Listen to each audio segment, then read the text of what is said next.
All right, so now we're going to go into a discussion topic. This is something I know Will knows a little bit about, and I kind of want to learn about this. If you're into retro collecting of cartridges and all that stuff, there is a lot of fakes going around. And there are some ways that you can spot these fakes. And I know Will knows some of the tricks of the trade on that one. Would you like to share with people? Sure. It's a PSA. Yeah, I mean, right now, time. there are probably more counterfeit high-priced games on eBay than real. And that's just scary. Yeah. Just completely scary. So some of the things you really have to look out for are reprinted labels where the color doesn't look quite right, looks too bright, too glossy. Too poppy. You know, sometimes they print them on low-quality printers so you can actually see the dots and like for where the ink goes in. Sometimes... Print them off. Sometimes if you actually like zoom in, you'll actually see on the label where it says reproduction at the bottom. Yes, it's true. Because in that way, when you actually get it and you realize you didn't look at the picture, you're like, I'm fucking dumb. Another thing you can always tell, especially this is happening a lot with Nintendo 64 titles, cartridges that are a different color than what they should be. Conker's Bad Fur Day did not come out on any color cartridge other than gray. Yeah, not red, not green. Definitely can't. I got like 6 red cartridges. There were no blue Clay Fighter director's cuts. There were no, you know, there's a lot of titles where there were no gold Ocarina of Times. The really the easiest way to tell is sometimes the hardest to have access to, and that is actually opening up the cartridge itself to see the board. Because you can tell, easily tell the difference between an original board and a newly fabricated board. One thing you might not recognize as easily would be a board that has been, where the ROM has been reburnt. Sometimes you can see where the chips have been messed with on the board, but a lot of times, typically on the old cartridge games, the boards were all green for the most part. You'll see in some of the remakes, you'll see yellow boards, blue boards. Like, if it's a different color, if it's a Nintendo licensed product and it doesn't say Nintendo on there somewhere, if you're looking at pretty much if you're looking at a picture of a game you want to buy, but something just makes you feel like it ain't just right, something sketchy, just move on. Also, if you see the words coming from Hong Kong in the bottom, just it's good. Yeah. That little Nicky you're buying, probably fake. Or not little Nicky, little Samson. Little Samson. I was like, I'm buying an Adam Sandler movie to play on my Nintendo. What a lot of Little Samson is probably one of the most notorious ones for this, where they will take a Famicom cartridge, which was the game released in Japan, and they will take the board out, and they will put it inside a Nintendo cartridge, like a US Nintendo cartridge, and they'll put the label on it. But how they do it, you're like, okay, well, how can they do that? Because the pins don't match up. It's a 60 pin and a 72 pin. They don't match up. Well, there are certain games when they originally produced them in the States that had converters built into the cartridge, where they just used the Famicom pin boards and they stuck them in these adapters and put it right in the cartridge. That's why some cartridges, the older ones, are heavier.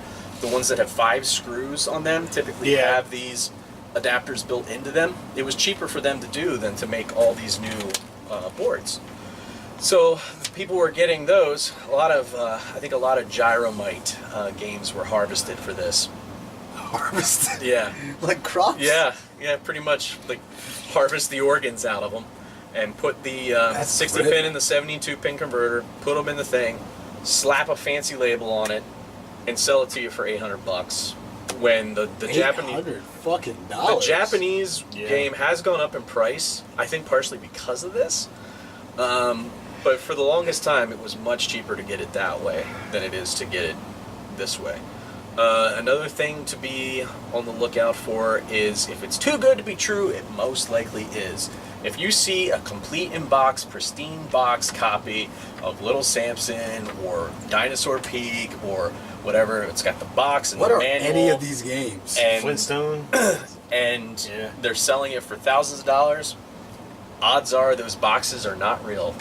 people are getting real good with their printing skills right now, and they're printing original NES-style boxes that are really tough to tell apart. Really, the only way you can tell apart is by touch, where you can feel that it's kind of got a glossiness to the box, whereas the old ones were more matte finish. But yeah, there's just so many. It's so ridiculous that people are going this fucking forward. Well, it's because the price of the games have been escalating to a ridiculous point.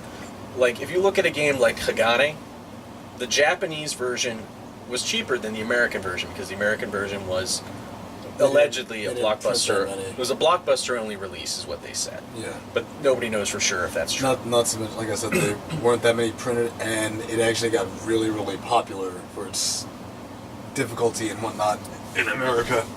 Yeah. But if you buy the Japanese version, you can still play it just fine. You don't really need to read shit. No.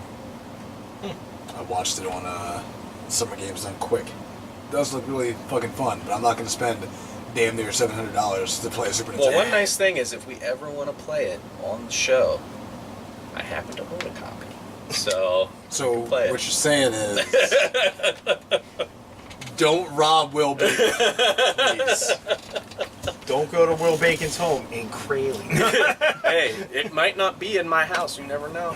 He's got a special ground vault. He's got a special vault in space with Thanos. That's where he keeps those those gems with that gauntlet thing. Gotta keep it safe. Great. Now Star-Lord's on his way there now. Like, yo, I need that Agani game. Thanos is like, fuck it. No, he's going there to get the gauntlet. He's like, you got a Hagani back there? Yeah, this fucking guy down in Pennsylvania. Like, I owed Will Bacon a favor. Thanos owes you a favor? Yeah. Save Cool, him can I some see money on that? some star fuel. Nah, bro. You saved my life. About to get beat up by Squirrel Girl. Will Bacon comes in. Hey, Squirrel Girl, you wanna... He fucking destroyed her with his car. It's only because he wasn't watching what he was fucking doing. He's just in the wrong place at the right time. Kill Squirrel. He had no idea what was going on. I was like, hey, can you hand me that gauntlet? He's like, yeah, here you go, man. It's like, I will do whatever favor you need. Can you guard this game with your life? I was like, fucking this. It's trivial. Sure. Just throw it in there. That's Can you it? Can you not throw it? Can you just place it gently, please? Fine. God damn it. Do you have any idea who I am? Big purple green man? Big purple mean man, that's what I meant to say, not green. Big purple green. Big purple mean man? My wife is death. Oh, that's unfortunate. Sorry about that. Sorry about that. Well, bye now. Thanks. Thanks, Thanos. But yeah, you guys shopping out there for those classic Nintendo games, do be careful. There's a lot of people out there that believe there's a sucker born every minute, and they're going to take advantage of that. Yeah. So there was our PSA on how to tell if you got a fake game on your hands. So I guess that'll finish off this episode. So please join us for the next one later on in the week. And as always, thank you so much for watching and for listening. We'll catch you in the next one.